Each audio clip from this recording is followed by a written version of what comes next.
ไกลหักแล้วบ่เมินน้องมานายนี้อ้ายจึงตรมเหลือที่ยอดทีวี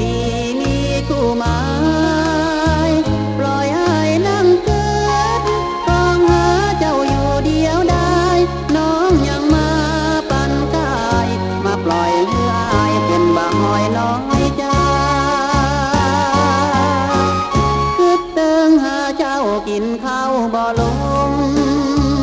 หลับนอนลุ่มหลงใจพะวงไปหาบาตันต้นน้อยยังคอยอยู่ทุกเวลาคิดคืนบ้านเฮาดีกว่าคนอื่นจะว่าน้องเป็นควายเลยกึดขึ้นมาเป็นดีไข้หัวเปิ้นจูเฮาใจหัวบอกคือตัวบามาเติ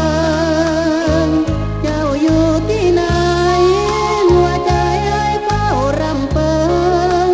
เป็นสะเบิงสะจึงก็บอกคือเติงหาอายพ้องกา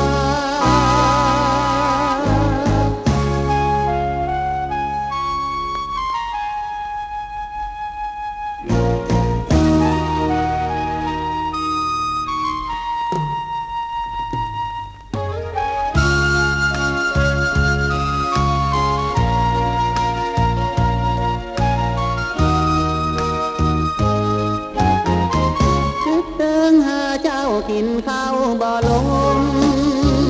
หลับนอนลุ่มหลงใจพะวงไปหา